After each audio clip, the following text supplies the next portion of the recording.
आदरणीय प्रधानमंत्री श्री नरेंद्र मोदी जी और माननीय मुख्यमंत्री श्री नीतीश कुमार जी 24 फरवरी को राष्ट्रीय कार्यक्रम में भागलपुर आ रहे हैं। राष्ट्रीय कार्यक्रम हम सब लोग के ध्यान में है कि भागलपुर से पूरे देश के किसानों को किसान सम्मान निधि का 19वीं किस्त जारी होना है और ये बिहार सरकार और भारत सरकार का बड़ा कार्यक्रम है। तो सरकार की तरफ से जो बड़ा कार्यक्रम हो रहा है और मैं उस विभाग का मंत्री भी हूँ, लगातार हम सब लोग इस बात की समीक्षा कर रहे हैं कि कैसे हम कार्यक्रम को बेहतर तरीके से कर सकें। जो आम जन की जन कल्याणकारी योजनाएं हैं उनको भी इस कार्यक्रम के माध्यम से लोगों को बुला के हम उन तक सारे विषयों को पहुंचा सकें।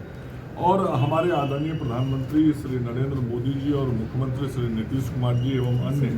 कई केंद्रीय मंत्रीगण और वरिष्ठ नेतागण, बिहार सरकार के उप मुख्यमंत्री, मंत्रीगण जो सब आने वाले हैं, उन सब लोगों के लिए व्यवस्थाएं ठीक रहें और जो कार्यक्रम उस दिन यहाँ प्रधानमंत्री जी के द्वारा होने वाला है डीबीटी के माध्यम से, पूरे देश के लगभग 9 करोड़ किसानों के खाते में जो पैसे भेजे जाने हैं, उन सारे कार्यक्रमों की रूपरेखा बेहतर तरीके से बने, उसी के लिए हम सब लोग आज चर्चा करने के लिए आए हैं। सर, कुछ पॉलिटिकल, लालू यादव ने कुंभ को फालतू बता दिया है, पप्पू यादव ने भी कुंभ को लेकर बयान दिया है, क्या कुछ? देखिए, यह इस प्रकार का बयान तो मैं यही कहूँगा कि नासमझी भरा बयान है। हालांकि ये सब बड़ा उम्रदराज लोग हैं, लेकिन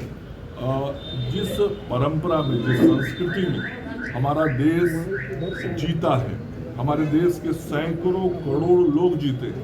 और अभी तक 53 करोड़ लोगों से अधिक की संख्या में जाके लोगों ने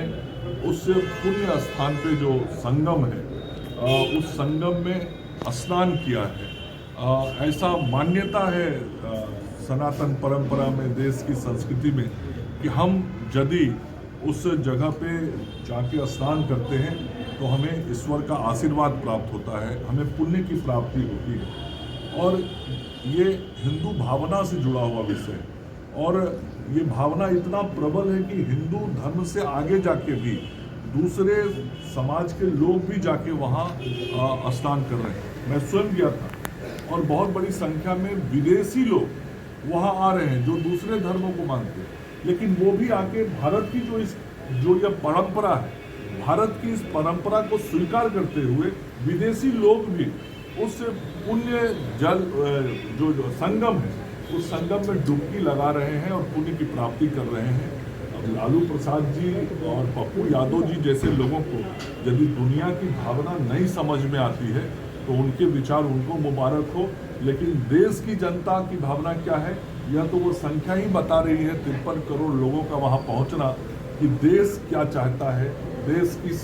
संस्कृति क्या है, देश की परंपरा क्या है और देश की भावना क्या है, और जो भावनाओं के विपरीत वक्तव्य देता है या कोई काम करता है तो जनता फिर उसे नकार देती है। कई जगहों पर भगदड़ हुई है सर, कई लोगों की जान चली गई, क्या लगता है इस तरह से प्रचार प्रसार हो रहा है, सुरक्षा में चूक कहीं ना कहीं नजर नहीं आ रही है? निश्चित रूप से कोई भी घटना बहुत दुखदायी होता है, कष्टप्रद होता है और पूरे देश से ही नहीं पूरी दुनिया से लोग आज भारत के उत्तर प्रदेश के इलाहाबाद की ओर जा रहे हैं, उस प्रयागराज की तरफ जा रहे हैं और इस क्रम में कहीं कोई दुर्घटना हुआ है तो सरकार और शासन ने त्वरित कार्रवाई की है। किस तरीके से लोगों की व्यवस्था को बेहतर बनाया जा सके इसकी कोशिश की है। मैं तो धन्यवाद देना चाहता हूं उत्तर प्रदेश शासन को, देश के आदरणीय प्रधानमंत्री नरेंद्र मोदी जी को, मुख्यमंत्री योगी जी को। इतना बड़ा कार्यक्रम का आयोजन इतनी सफलता से करना सामान्य बात नहीं है। मैं फिर कह रहा हूँ, मैं वहाँ गया था और मैंने देखा करोड़ों करोड़ लोग प्रतिदिन आ रहे हैं और लगातार 1 महीने से आ रहे हैं और वहाँ का शासन, वहाँ का प्रशासन, वहाँ के सभी अधिकारी बहुत ही प्रशंसा के पात्र हैं जिन लोगों ने इतनी बड़ी व्यवस्था को इस तरीके से बनाया है। जो घटनाएं हुई हैं वो निश्चित रूप से दुखद है, वो ना होती तो और बेहतर होती।